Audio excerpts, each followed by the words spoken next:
Malam itu langit begitu kelam, seolah menahan tangis atas apa yang akan terjadi. Di ujung kota kecil bernama Wanasari, sebuah gereja tua berdiri tenang, diterangi cahaya lampu temaram dari sakristi. Gereja Santo Petrus itu telah menjadi tempat bernaung iman selama lebih dari 100 tahun. Namun malam itu, ketenangan berubah menjadi neraka ketika kobaran api tiba-tiba membakar altar dan salib kudus di dalamnya. Api menyala cepat, suara kayu tua yang terbakar bersahut-sahutan dengan jeritan warga yang mulai berdatangan. Pendeta Markus yang tinggal tak jauh dari lokasi, berlari dengan napas tersengal-sengal, namun semua sudah terlambat. Ia hanya bisa berdiri di depan gereja dengan wajah pucat, menyaksikan bagaimana rumah Tuhan dijadikan abu. Air mata tak terbendung. Doanya bergumam di antara isak, "Tuhan, ampuni mereka, mereka tidak tahu apa yang mereka perbuat." Warga sekitar hanya bisa terdiam. Mereka tahu ini bukan kecelakaan. Ada yang melihat bayangan orang berlari sebelum api muncul, ada yang mendengar ledakan kecil. Namun semua memilih bungkam, bukan karena tak peduli, tapi karena takut. Beberapa dari mereka mengenal siapa yang mungkin di balik kejadian ini, namun menyebut namanya saja seperti menggenggam bara dalam tangan. Bayu, seorang pemuda yang belakangan dikenal dengan orasi panasnya tentang pembersihan iman asing, tengah tersenyum puas malam itu. Ia menonton berita kebakaran dari layar ponsel sambil duduk di warung kopi, dikelilingi beberapa pemuda pengikutnya. "Itu peringatan pertama," katanya dingin. Tak ada rasa bersalah, tak ada getaran di suaranya. Yang ada hanyalah kebanggaan akan kejahatan yang ia bungkus sebagai perjuangan. Sementara itu, para jemaat yang datang ke lokasi hanya bisa berpelukan di bawah cahaya bulan yang dingin. Tak ada amarah di wajah mereka, hanya luka yang dalam. Seorang ibu tua, Bu Lin, berlutut di atas tanah, menggenggam segenggam abu dari altar dan berdoa. "Biar tubuh ini hancur, asal iman kami tetap menyala," ucapnya lirih.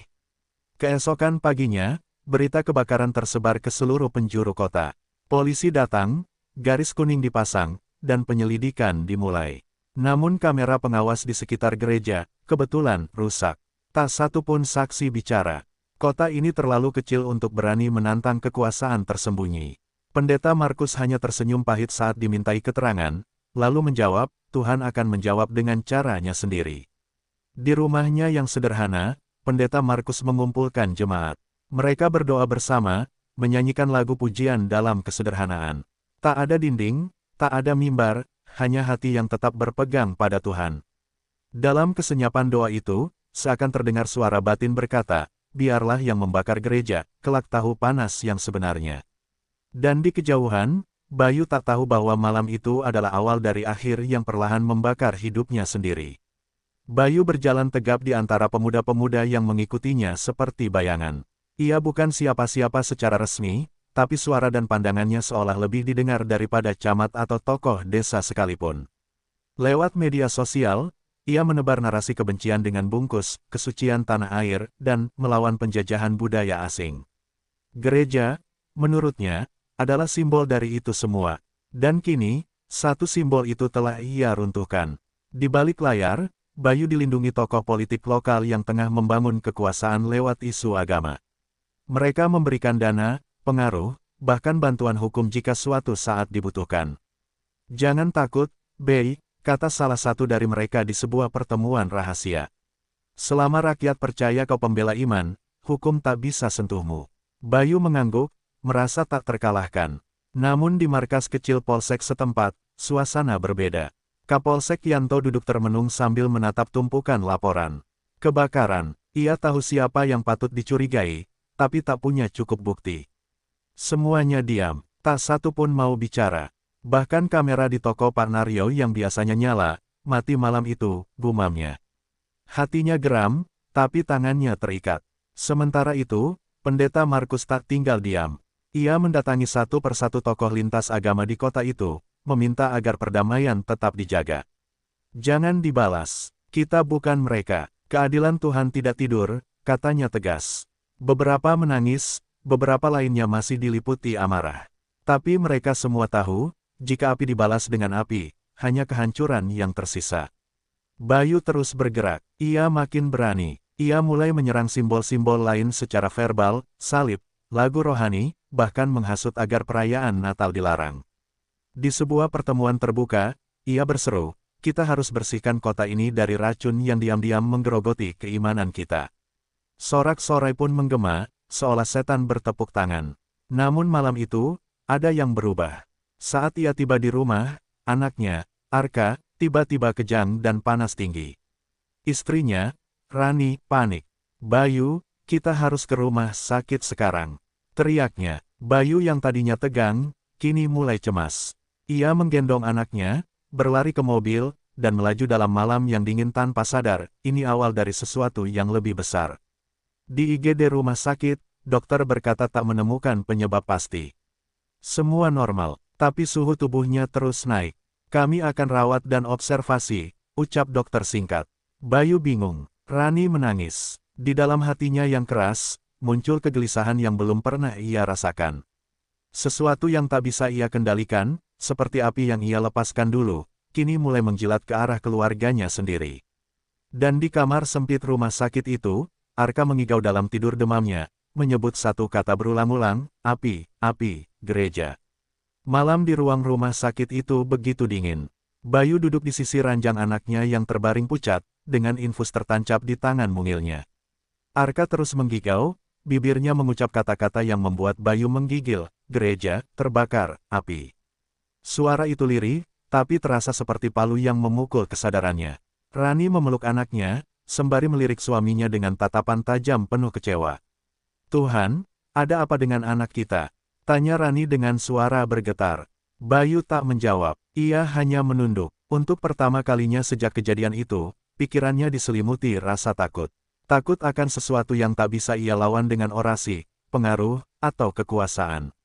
Ia mulai sadar bahwa ada kekuatan yang tak terlihat, yang bisa membalas lebih dari yang ia kira. Keesokan harinya, dokter kembali datang dengan hasil pemeriksaan. Secara medis, semuanya normal. Tapi suhu tubuh Arka tetap tinggi dan tubuhnya melemah. Ini bukan demam biasa, Pak Bayu. Kami curiga ada unsur psikis atau spiritual yang memengaruhi. Kalimat itu membuat Rani memegang tangan Bayu lebih erat. Namun bukan dalam kelembutan, melainkan tekanan penuh desakan. Kamu pasti tahu ini apa, kan, Bayu? Desisnya pelan. Bayu mulai merasa terpojok, tapi ego dan harga dirinya masih menghalangi untuk mengaku. Ia mencoba menyangkal semuanya, tapi malam berikutnya, suara tangisan Arka makin keras. Dan bukan hanya Arka, Rani pun mulai bermimpi buruk, melihat kobaran api, dan sosok pendeta tua yang menatap mereka dalam diam, wajahnya bersinar tapi penuh luka. Mereka terbangun dalam peluh, saling menatap dalam ketakutan yang tak bisa dijelaskan. Hari-hari berikutnya, usaha Bayu mulai goyah. Beberapa rekan bisnis memutus kontrak tanpa alasan. Nomor teleponnya diblokir, proyek yang ia banggakan tiba-tiba batal, dan investor menghilang satu persatu.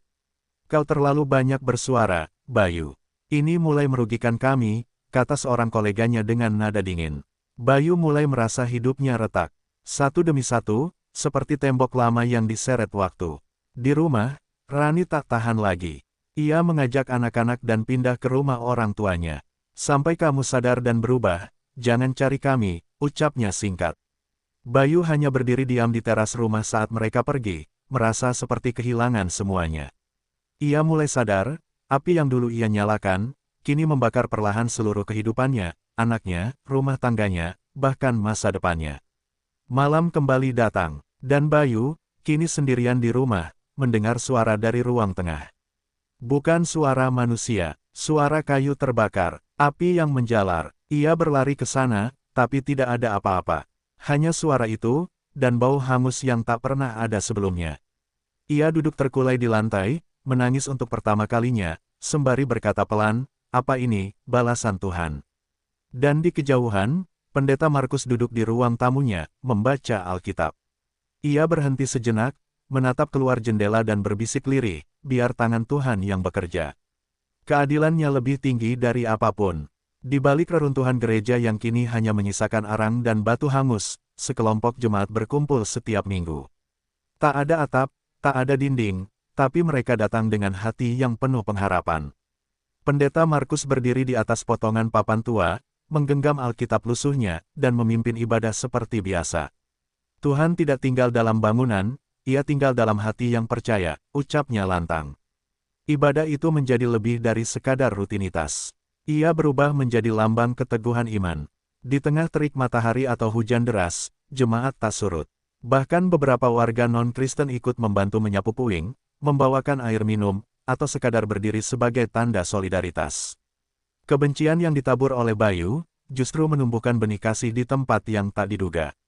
Pendeta Markus memimpin doa yang tak pernah berubah isinya, bukan permohonan agar pelaku dibalas, melainkan agar mereka sadar dan bertobat. Ya Tuhan, doanya suatu hari, bakar hati mereka dengan terang-Mu, bukan dengan api yang mereka nyalakan. Jemaat mengamini dengan mata basah. Mereka tidak meminta keadilan dunia, mereka percaya Tuhan sendiri yang akan membalas pada waktunya. Salah satu anak muda, Dinda, yang dulunya ragu akan imannya, justru kini menjadi lebih teguh. Saat gereja dibakar, saya pikir Tuhan tidak peduli. Tapi sekarang saya tahu, Tuhan sedang menyaring siapa yang benar-benar percaya. Ia kini membantu pendeta Markus menyusun ulang pelayanan anak-anak, menggunakan bangku bekas dan papan tulis sederhana di bawah pohon besar di samping gereja yang hangus. Dari puing-puing itu pula, muncul kisah-kisah pertobatan kecil. Seorang tukang becak yang dulu acuh, kini rutin mengantar jemaat lansia tanpa dibayar. Seorang ibu rumah tangga membuka dapurnya untuk memasak makanan setiap hari Minggu. Dalam kehancuran, kasih justru membangun sesuatu yang lebih kuat daripada tembok gereja, komunitas yang saling menopang. Sementara itu, di rumahnya yang mulai sepi, Bayu menyaksikan semua ini lewat potongan-potongan video yang tersebar di media sosial. Ia tidak mengerti bagaimana orang-orang yang sudah ia sakiti bisa tetap tersenyum. Ia bingung mengapa tak ada kemarahan, tak ada pembalasan. Hatinya makin gelisah. Malamnya tak pernah tenang, pikirannya dihantui wajah-wajah damai dari mereka yang ia lukai. Rani, yang sementara tinggal di rumah orang tuanya, diam-diam melihat video yang sama. Ia menangis, bukan hanya karena kekacauan yang menimpa keluarganya, tapi juga karena rasa bersalah pernah ikut membenarkan tindakan suaminya dengan diam. Ia mulai berdoa sendiri, tanpa sepengetahuan siapapun. Dan perlahan, hatinya digerakkan untuk kembali ke akar yang dulu ia tinggalkan, kasih Tuhan. Di sisi lain kota, pendeta Markus menatap langit senja. Dari puing-puing gereja, bangunan ini hancur, tapi Tuhan sedang membangun sesuatu yang lebih besar. Dan mereka yang membakar, mereka belum selesai dibentuk. Sebab Tuhan masih punya caranya sendiri. Waktu berjalan lambat bagi Bayu. Sejak keluarganya pergi dan pekerjaannya runtuh, hari-harinya hanya diisi dengan duduk menatap kosong keluar jendela. Rumah yang dulu ramai kini sunyi seperti kuburan. Telepon jarang berdering, bahkan rekan-rekan lamanya kini menghindar. Ia mencoba menyibukkan diri, tapi pikirannya terus kembali ke satu hal, Arka, anaknya, yang masih belum pulih sepenuhnya. Suatu malam, Bayu memberanikan diri mengunjungi rumah orang tua Rani. Ia berdiri di luar pagar, melihat dari kejauhan. Tapi Rani tak keluar, hanya mertuanya yang berdiri di pintu. Bayu, pulanglah. Kau belum pantas masuk ke sini. Kami semua butuh waktu, bukan karena kami membencimu, tapi karena kau harus berubah. Kata-kata itu menusuk, lebih dalam dari caci maki. Keesokan harinya, Bayu menerima kabar bahwa salah satu sahabatnya, Adi, yang juga ikut dalam perusakan gereja, mengalami kecelakaan parah. Mobil yang dikendarainya tiba-tiba oleng, dan terbakar setelah menabrak tiang listrik. Adi tewas di tempat, polisi menyebut remblong. Tapi Bayu tak percaya itu hanya kecelakaan. Ada getaran aneh di dadanya, seperti sesuatu yang mulai menyeretnya masuk lebih dalam. Satu persatu, orang-orang yang ikut bersamanya saat membakar gereja mulai mengalami hal aneh. Sakit keras tanpa sebab, usaha bangkrut, ada yang tiba-tiba menghilang tanpa jejak. Beberapa bahkan mengaku melihat mimpi yang sama, gereja tua terbakar, tapi dari puing-puingnya muncul cahaya yang membutakan, dan suara yang berkata, "Aku tidak tinggal diam." Bayu makin tertekan. Ia mendatangi ustaz, paranormal, bahkan dukun untuk mencari jawaban. Tapi semua tempat yang ia datangi hanya memberikan satu nasihat yang serupa, minta ampun pada orang yang kau lukai. Dan bersihkan hatimu. Namun Bayu masih dikuasai gengsi dan rasa takut. Ia tak tahu bagaimana caranya minta maaf pada orang yang pernah ia injak dengan sombong. Di tengah kebingungannya, Bayu mulai memimpikannya hal yang sama.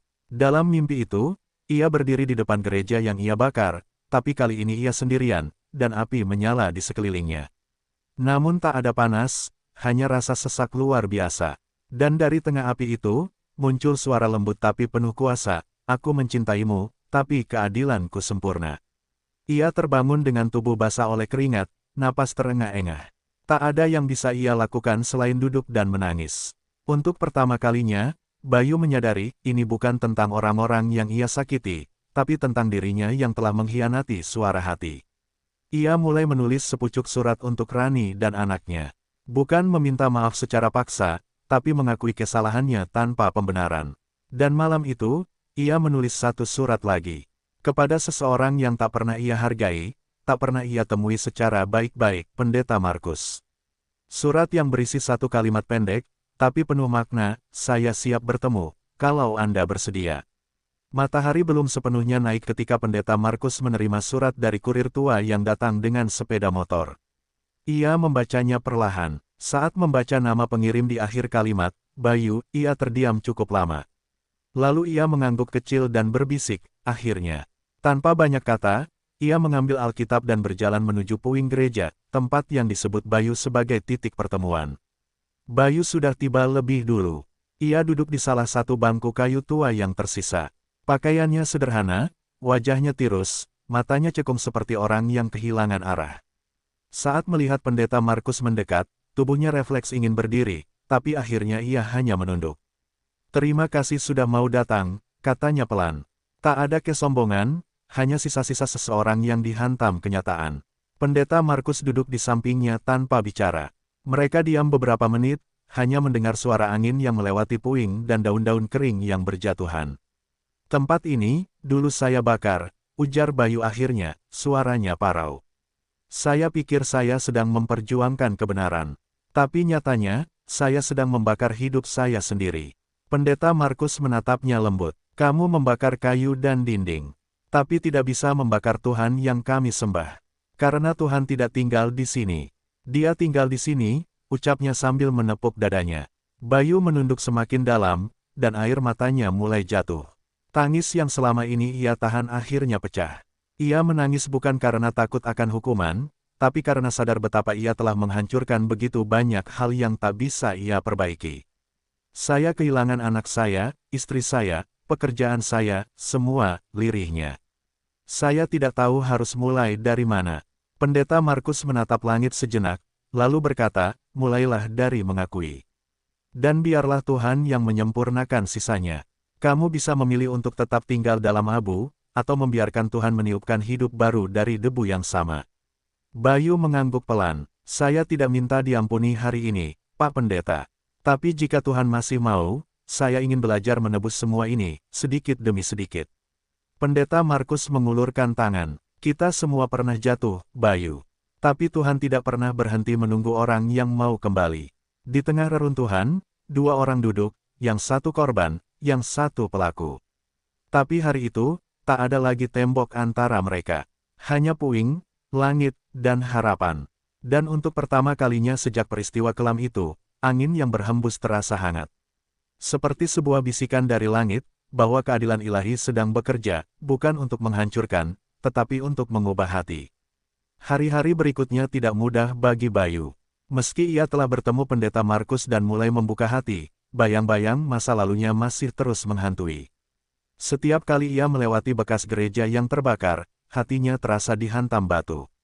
Warga sekitar mulai tahu bahwa Bayu datang menemui pendeta, tapi respon mereka beragam, ada yang sinis, ada yang diam, dan ada pula yang mulai bersikap netral. Bayu tak tinggal diam, ia mulai membantu membersihkan puing-puing bekas kebakaran, tanpa diminta. Setiap pagi, ia membawa sapu, karung, dan sekop. Jemaat yang dulu pernah menyaksikan orasinya yang membakar kini menyaksikannya memungut serpihan arang dari bangunan yang sama. Ia tidak berbicara banyak, ia hanya bekerja, diam-diam, namun terlihat. Suatu sore, seorang anak muda dari jemaat, Dinda, mendekatinya sambil membawa 2 gelas air. "Pak Bayu, ini untuk Bapak," katanya lirih. Bayu menerimanya, matanya berkaca-kaca.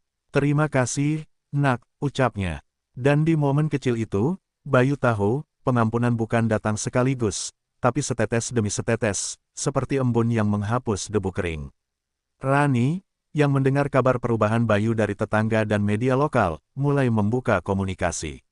Awalnya lewat pesan singkat, lalu panggilan video, hingga akhirnya mengizinkan Bayu menjenguk Arka di rumah. Anak itu belum sepenuhnya pulih, tapi tak lagi demam tinggi. "Papa berubah?" "Iya," tanya Arka polos. Bayu hanya mengangguk dan memeluk anaknya erat.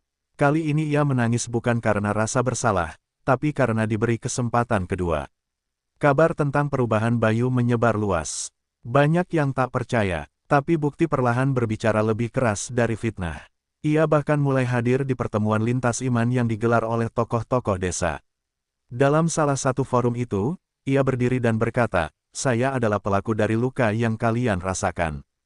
Tapi saya mohon, izinkan saya menjadi bagian dari penyembuhannya." Suara itu lirih, tapi ruangan sunyi, karena semua tahu kejujuran tidak bisa dipalsukan. Pendeta Markus mengajak Bayu ikut dalam pembangunan kembali gereja yang akan dimulai dari pondasi. Tapi kali ini, bukan hanya jemaat Kristen yang ikut, beberapa warga Muslim, Hindu, bahkan penganut kepercayaan lokal bergotong royong bersama. Bayu berdiri di tengah mereka, merasa kecil, tapi juga sangat diterima. Gereja ini pernah dibakar oleh kebencian. Tapi Tuhan membangunnya kembali dengan kasih, kata Markus saat peletakan batu pertama. Pada malam harinya, Bayu duduk di beranda rumahnya, menatap bintang. Ia masih memikul beban masa lalu, tapi kini ia tahu, Tuhan tidak sedang menghukumnya, Tuhan sedang membentuknya. Ia tahu luka itu akan tetap ada, tapi tidak lagi menjadi neraka, melainkan bekas yang mengingatkannya akan kasih karunia.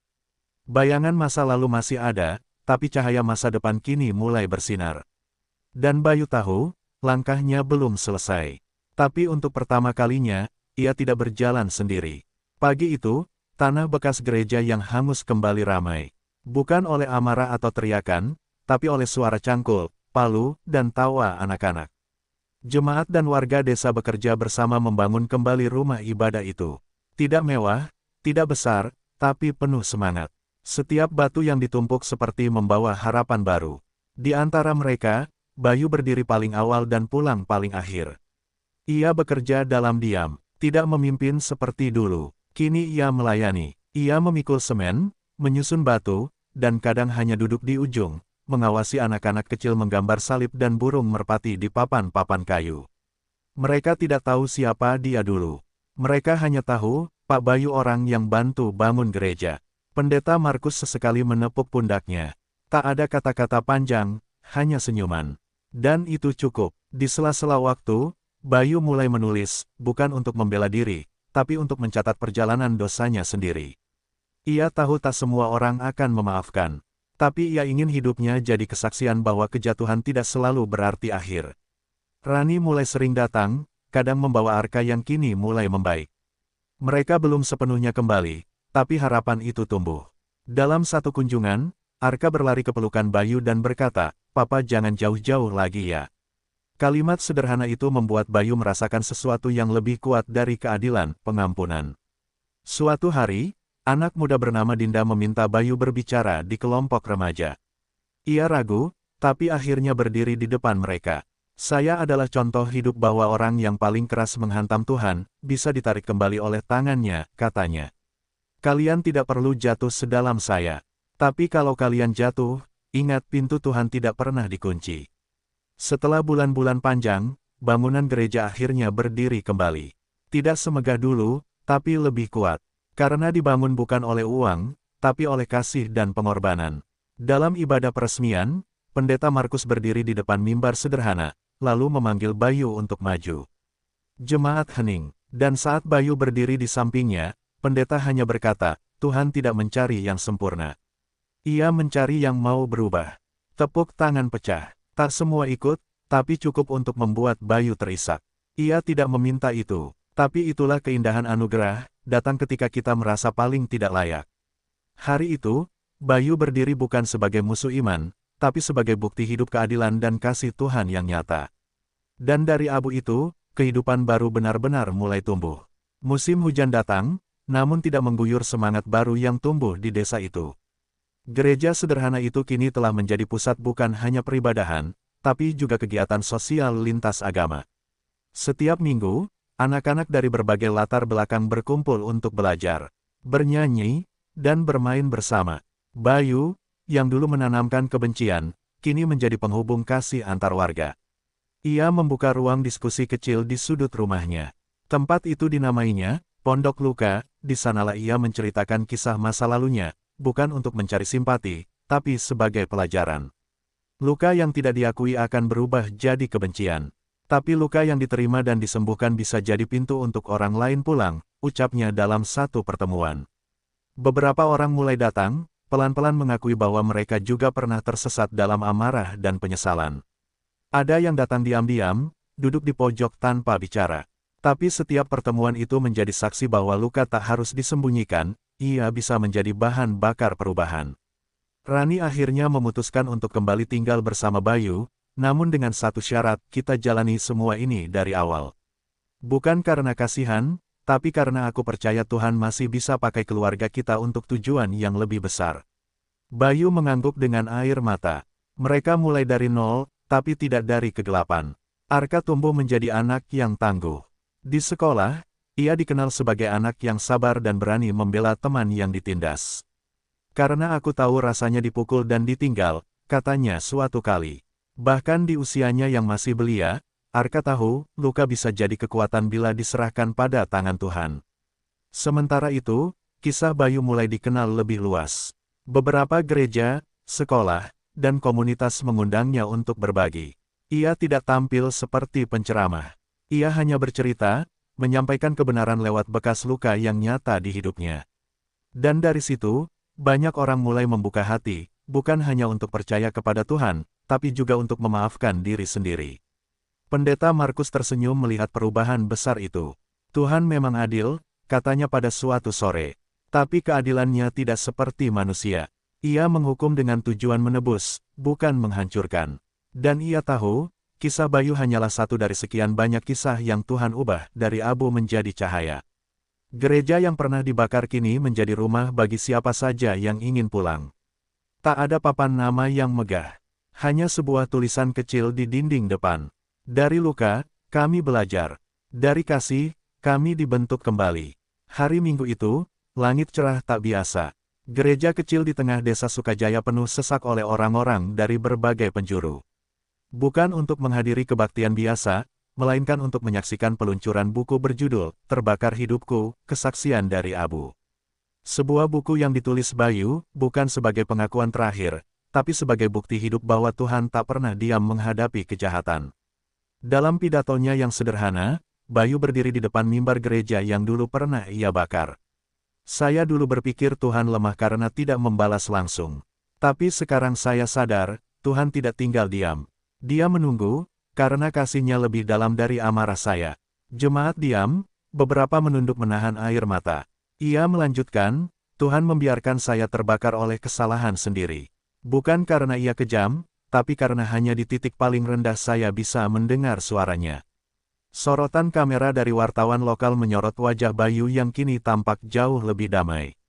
Tak ada lagi kemarahan, hanya luka yang telah berubah jadi kekuatan. Buku itu menjadi perbincangan di banyak tempat. Tak sedikit yang terinspirasi, terutama para mantan narapidana dan pelaku intoleransi yang selama ini hidup dalam penyesalan. Bayu bahkan diminta mendampingi program rehabilitasi karakter oleh lembaga pemerintah daerah. Ia tak pernah menyangka, hidup yang dulu penuh kebencian kini dipakai Tuhan untuk memulihkan orang lain. Suatu malam, ketika hanya langit dan jangkrik yang bersuara, Bayu menuliskan satu kalimat di dinding ruang. Kerjanya, keadilan Tuhan bukan soal membalas, tapi soal membentuk. Warga desa yang dulu membencinya kini menyapanya dengan senyum. Anak-anak memanggilnya Pak Bayu bukan si pembakar bahkan seorang mantan rekan pelaku perusakan, yang dulunya lari dari tanggung jawab, diam-diam datang ke gereja dan berkata lirih, Bayu, aku ingin berubah seperti kamu. Pendeta Markus yang telah menua duduk di samping Bayu setelah kebaktian.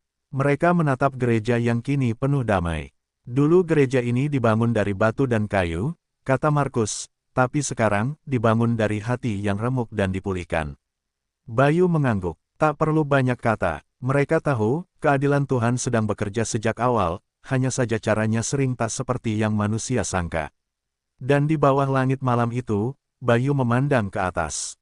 Ia tahu, Ia tidak sendiri. Tuhan yang pernah ia hina, kini menjadi cahaya di langkahnya. Dulu ia membakar gereja, kini hatinya yang menyala oleh api kasih Tuhan yang tak pernah padam.